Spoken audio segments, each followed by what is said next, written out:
Hi hello welcome to our channel. నేను మీ సిరి. ఈరోజు మనం చెప్పుకోబోయే కథ నీకై తప్పించే నేను పార్ట్ 19. కథలకు వెళ్ళే ముందు లైక్ చేసి వీడియోని హైప్ చేయడం మర్చిపోకండి. ఇక రండి. అతని మీద నుంచి లేచి పక్కన కూర్చుంది. మోకాలు మడిచి వాటి మీద తల పెట్టుకుని కళ్ళు మూసుకుంది యజ్ఞ. యజ్ఞ అంటూ ఆమె ముందు వైపు చేరాడు. ఆమె పాదాల మీద ముద్దు పెట్టుకున్నాడు రిషినందన్. త్రుళ్ళిపడి అతన్ని చూసింది యజ్ఞ తులసి. యజ్ఞ మౌనంగా చూసింది అతన్ని. ఎందుకు ఏడుస్తున్నావు అని అడిగాడు ఆమెనే చూస్తూ. ఏమీ మాట్లాడలేదు. సీరియస్గా ముఖం పెట్టుకుంది ఇతను.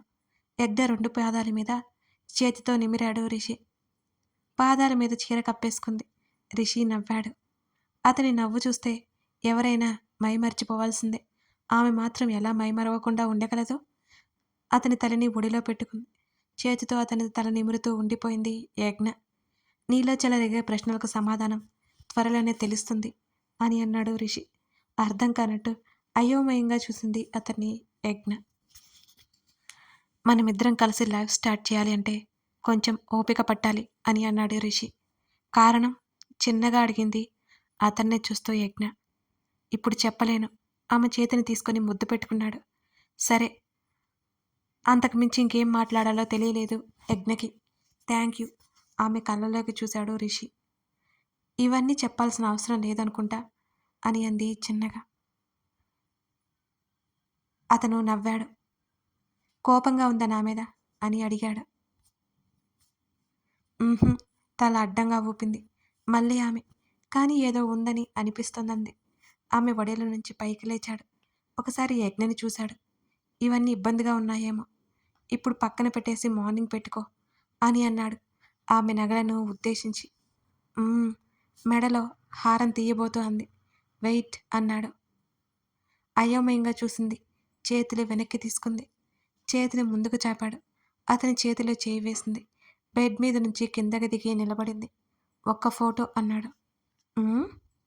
అలా ఉండకు. సరే నవ్వింది. ఆమె ఫోటో తీసుకున్నాడు అతను. ఎందుకిప్పుడు? సందేహం వెళ్ళబుచ్చింది యజ్ఞ. చాలా బాగున్నావు, గుర్తుగా ఒక ఫోటో. ఫోన్ చూస్తూ చెప్పాడు. కొన్ని క్షణాలు అతన్నే చూసింది ఆమె. ఫోన్ పక్కన పెట్టాడు. ఆమె వైపు ఒక అడుగు ముందుకు వేశాడు. ఆమె ముఖాన్ని చేతుల్లోకి తీసుకున్నాడు. ఆమె నుదుటిన ముద్దు పెట్టుకున్నాడు. ఒక్క క్షణం అలా కళ్ళు మూసుకుని తెరిచింది యజ్ఞ. ఆమె వెనుకగా వచ్చి మెడలో ఉన్న హారం హుక్ తీశాడు. అతని మునివేళ్ళు ఆమె వీపును తాకుతుంటే పరవశంతో కళ్ళు మూసుకుంది. ఆమె వీపు మీద చిరుముద్దు పెట్టుకున్నాడు. ఆమె శరీరం సన్నగా వణికింది. ఆమెను వెనక నుంచి హత్తుకున్నాడు. అతన్ని నెట్టేసింది. నిద్రొస్తోంది అంది అతని వైపుకి తిరిగి. సరే పడుకో అన్నాడు. అతని ముఖం మీద చిరునవ్వు ఏమాత్రం చెరగలేదు. వెళ్ళి బెడ్ మీద ఒకవైపుకు తిరిగి పడుకుంది. టాబ్లెట్స్ వేసుకున్నావా? ఎన్నిసార్లు అడుగుతారు? చిరుకోపంగా ఉంది యజ్ఞకి. మర్చిపోతావేమోనని భుజాలు ఎగరేశాడు రిషి. ఇప్పటికే ఆలస్యమైంది, పడుకోండిక అంది. మరోవైపు పడుకున్నాడు. యజ్ఞ సడన్గా ఏమైంది? అంతలోనే గౌరవం ఏంటి?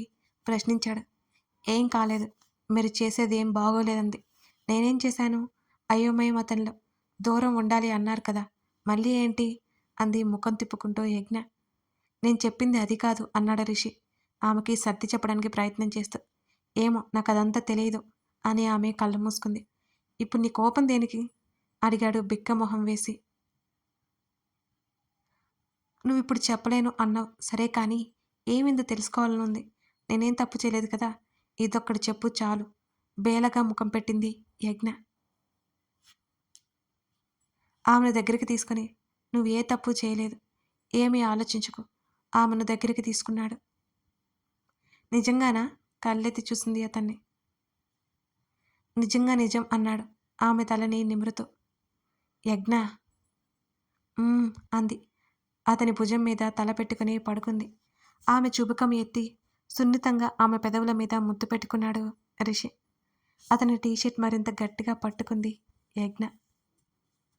నెమ్మదిగా ఆమె పెదవులు వదిలాడు. ఆమె కళ్ళు తెరవలేదు. అతని నుండి దూరం జరగనేలేదు. ఆమెనే చూశాడు. కనుబొమ్మలు ముడిపడుతుంటే, కనురెప్పలు కదులుతుంటే, పెదవులు వణుకుతుంటే మరోసారి ఆమె పెదవులను ముద్దాడాడు. తన్మయత్వంతో అతని చెంప మీద చేయి వేసి ముఖాన్ని దగ్గరికి లాక్కుంది. ముద్దు కొనసాగించింది కొన్ని నిమిషాల పాటు. అతని చెయ్యి అప్రయత్నంగా ఆమె నడుము చుట్టూతా చేరింది. తన నడుము మీద బిగుసుకుంటున్న అతని చేతి స్పర్శకి మైకం కమ్మేసింది ఆమెకి. రిషి చిన్నగా పలికింది. అని అన్నాడు. ఆమె చెంప చివర్లో పెదవుల ముద్రలు వేశాడు. రిషి అతని పేరు పలకడం మాత్రమే చేస్తుంది తను. ఎందుకో ఆమెను గట్టిగా హత్తుకున్నాడు. కళ్ళు మూసుకున్నాడు. ఇద్దరికీ నిద్ర రానంటోంది. ఎప్పటికో గాని నిద్రాదేవి కర్ణించలేదు. రిషి నిద్రలేచేసరికి యజ్ఞ లేదు. ఆవలిస్తూ బాల్కనీలోకి వెళ్ళాడు. అప్పుడే సూర్యుడు వచ్చేసినట్టే ఉన్నాడు. అనుకోకుండా కిందకి చూశాడు అతను. తులసి కోటకి పూజ చేస్తోంది యజ్ఞ. అతని ముఖం మీద చిరునవ్వు మెల్లిగా వెల్లివిరిసింది. అంతలోనే ఆ నవ్వు మాయమైపోయింది. అతను ఫ్రెష్ అయ్యి వచ్చాడు. ఆలోపు కాఫీ తెచ్చిచ్చింది. రిషి వైపు చూడలేదు అసలు. కాఫీ తాగ్గానే కప్ తీసుకుని వెనక్కి తిరిగింది. యజ్ఞ పిలుస్తూనే ఆమె చేతిని పట్టుకున్నాడు అతను. ఓరగా వెనక్కి తిరిగి చూసింది. మార్నింగే ఎందుకు లేచావు? నువ్వు రెస్ట్ తీసుకోవాలి కదా అన్నాడు. నేను బాగున్నాను, ఇక రెస్ట్ ఎందుకు? చిరుకోపంగా అడిగింది. నా మీద కోపం పోలేదా? చిరునవ్వు నవ్వాడు రిషి. అతన్ని గట్టిగా హత్తుకుంది. ఆమె చేతిలో ఉన్న కప్ కింద పడి పగిలిపోయింది. యజ్ఞ ఏమైంది? నీ మీద కోపమేం లేదు, నిజంగా నిజం. నన్ను దూరం పెడుతున్నావు ఎందుకో అర్థం కాలేదు. కానీ ఏదో బలమైన కారణం ఉంది, తెలుస్తోంది. నీ మీద కోపం ఎప్పటికి రాదు అంది యజ్ఞ. ఆమె ముఖాన్ని చేతిలోకి తీసుకున్నాడు రిషి. ఆమె నుదుటిన ముద్దు పెట్టుకుని ఆకలి వేస్తుంది, వెళ్దామా? నువ్వు టైంకి తినాలి కదా అని అన్నాడు. నవ్వొచ్చింది యజ్ఞకి. జీవితాంతం నీ హృదయంలో చోటు ఇస్తే చాలు, ఎల్లప్పుడూ నీ పక్కనుంటే చాలు. త్వరలో నీలో కరిగిపోయే క్షణం కోసం ఎదురు చూస్తూ ఉంటాను ప్రియతమా. బామ్మ ఏంటన్నట్టు చూసింది బామ్మ. నేను ఆయన బయటికి వెళ్తున్నాం, వంట సిద్ధమైంది, టైంకి తినేయండి, మర్చిపోకండి అని చెప్పింది యజ్ఞ. 2 క్షణాల పాటు ఆ యజ్ఞని చూసింది బామ్మ. ఏమైంది బామ్మ అని అడిగింది యజ్ఞ తనని అలాగే చూస్తుండిపోవడంతో. జాగ్రత్తగా వెళ్ళిరండి అని మాత్రం చెప్పింది చిరునవ్వుతో ఆవిడ. నవ్వేసి రూమ్లోకి వెళ్ళిపోయింది యజ్ఞ.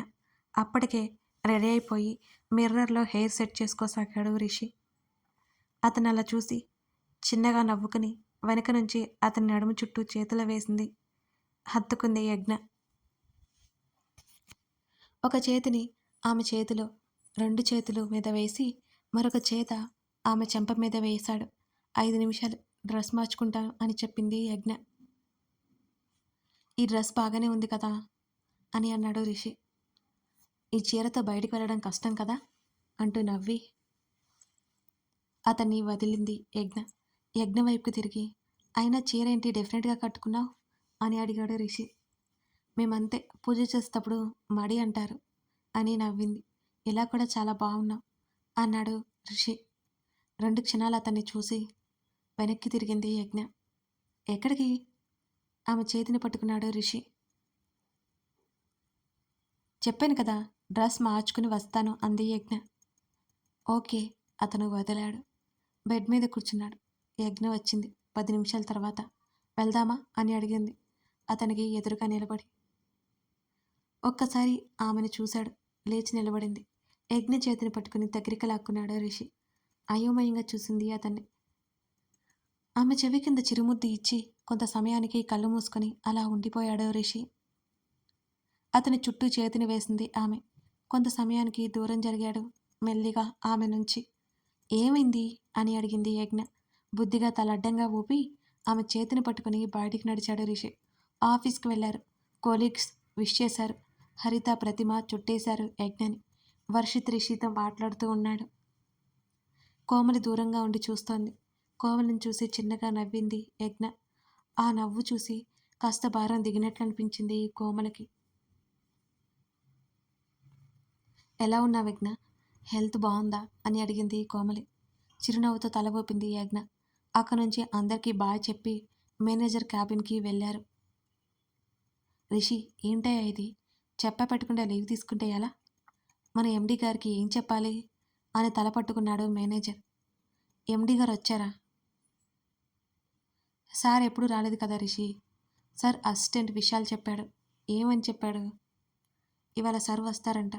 నువ్వు టీం లీడ్వి, నువ్వు నీ రాని వర్క్ కారణంగా ఆగిపోయింది. ఆయన చాలా పర్ఫెక్టట. నీ మీద కోప్పడతారేమో. నీ జాబ్‌కే డేంజర్. నుదుటిన పట్టిన స్వేదాన్ని తుడుచుకుంటూ చెప్పాడు మేనేజర్. మీరేం దిగులు పడకండి. నేను చూసుకుంటాను అన్నాడు రిషి. యజ్ఞ, నువ్వు కూడా లీవ్ తీసుకున్నావు కదా! మెయిల్ చేయొచ్చు కదమ్మా! మేనేజర్ అనగానే రిషిని కోపంగా చూసింది. రిషి మెయిల్ చేసినట్టు చెప్పాడు. అదంతా అబద్ధమని ఆమెకి అర్థమైంది. సారీ సార్, నా పెళ్లి జరిగింది. హడావిడిలో మెయిల్ పెట్టడం కుదరలేదు అని చెప్పింది యజ్ఞ. వాట్? అదిరిపడ్డాడు మేనేజర్. ఏ పనిది సార్ అని అయోమయంగా అడిగారు ఇద్దరు. మీ ఇద్దరికి ఒకరంటే ఒకరికి ఇష్టం అని ఆఫీస్లో టాక్ ఉంది కదా, అలాంటిది నువ్వు వేరే పెళ్లి ఎలా చేసుకున్నావమ్మా? దిగులు పడుతూ చెప్పాడు మేనేజర్. చిన్నగా నవ్వుకుంది యజ్ఞ. యజ్ఞ భుజం చుట్టూ చేయి వేసి, నా భార్య సార్, రిజిస్టర్ ఆఫీస్లో జరిగింది పెళ్ళి, అందుకే మీకు తెలియలేదు అని చిన్నగా నవ్వుతూ చెప్పాడు రిషి. అవునా? మేనేజర్ ముఖం ఒక్కసారిగా వెలిగిపోయింది. అవును సార్ అన్నారు ఇద్దరు. భలేవాడివయ్యా, చెప్పాలి కదూ. చాలా అంటే చాలా సంతోషంగా ఉంది.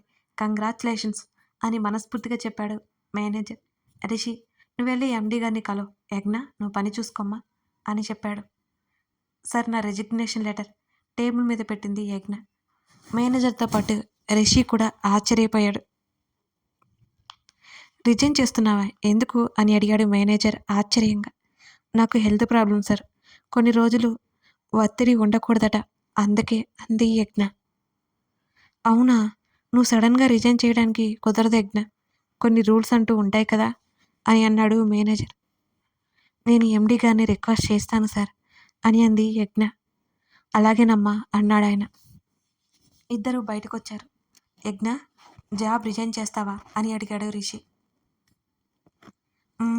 నువ్వు నా కోసం కంగారు పడడం నచ్చలేదు. ఇప్పుడు జాబ్ చేయడం లేదులే, నీతో ఉండాలని ఉంది అంది యజ్ఞ. మరి ఆశ్రమంకి నెల నెల మనీ పంపించాలి కదా. యజ్ఞ ఏం చెబుతుందో చూద్దామని అడిగాడు రిషి. మా ఆయనకి చాలానే డబ్బు ఉంది, ఎంత ఆశ్రమంకి ఇచ్చినా తరగదులే, మా ఆయనవి ఖర్చు చేస్తాను అని కళ్ళెగరేసింది యజ్ఞ. రిషి నవ్వాడు అందంగా. ఇద్దరూ పర్మిషన్ తీసుకుని ఎండీ రూమ్లోకి వెళ్ళారు. ఎండీ గారు లేరా? విశాల్ని అడిగింది యజ్ఞ. ఉన్నారు అన్నాడు విశాల్. ఎక్కడా? ఇక్కడే. చుట్టూ చూసింది యజ్ఞ. సర్తో మాట్లాడుతూ ఉండండి అని వెళ్ళిపోయాడు విశాల్. రిషి, చెప్పు. సర్ ఎక్కడున్నారు అని అడిగింది చుట్టూ మరోసారి చూసి. తల తిప్పి రిషిని చూస్తూ ఆమె దగ్గరికి వచ్చి ఆమె చేతిని పట్టుకుని ముందుకు నడిపిస్తూ ఎండీ సీట్లో కూర్చోబెట్టాడు రిషినందన్. ఏం చేస్తున్నావు? వదిలి ముందు గబుక్కున లేవబోతుంటే మళ్ళీ ఆమెని చైర్లో కూర్చోబెట్టి అతను ఏదో చెప్పేలోపు, రిషి, పిచ్చి పట్టలేదు కదా నీకు? ఇది ఎండీ గారి చైర్, లేవనివ్వు నన్ను అని అంది కోప్పడుతూ. ఇప్పుడు ఇక్కడ కూర్చుంది ఎండీ వైఫ్ కదా అని చెప్పాడు రిషి. అతను చెప్పింది అర్థం అవ్వడానికి 2 నిమిషాలు పట్టింది యజ్ఞకి. అంటే నువ్వు నువ్వు ఆమెలో ఆశ్చర్యం.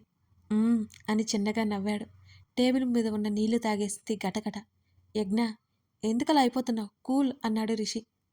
ఏంటి రిషి ఇదంతా?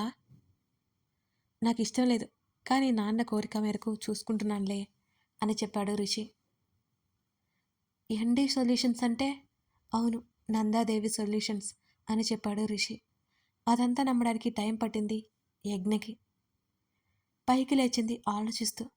రిషికి ఎదురు నిలబడి అతన్ని ఒకసారి చూసి గట్టిగా హత్తుకుంది యజ్ఞ. ఆమె చుట్టూ ఓ చేతిని వేసి ఆమె తల నిమిరాడు. నన్ను ఇంటికి తీసుకెళ్ళి రిషి అని అడిగింది కష్టంగా. అలాగే అన్నాడు రిషి. ఆమె మనస్థితిని అంచనా వేసాగాడు రిషినంద. కథ కొనసాగుతుంది. ఇదన్నమాట. యజ్ఞకి తెలియకుండా రిషి పొజిషన్ ఏంటో ఈరోజు తెలిసిపోయింది కదా. అతను అన్నీ దాచిపెట్టడానికి కారణం ఏంటో మీకు కూడా ఇవాటికి అర్థమయ్యే ఉండాలి కదా. యజ్ఞ రిషిల ప్రేమ ఎలా ఉంది? బాగుందా? ఈ ఎపిసోడ్ చూశాక మీకేమనిపించిందో కామెంట్ చేయడం మర్చిపోకండి. అలాగే కొత్త వాళ్ళు ఇప్పుడే చూస్తున్నట్లయితే సబ్స్క్రైబ్ చేసుకోండి.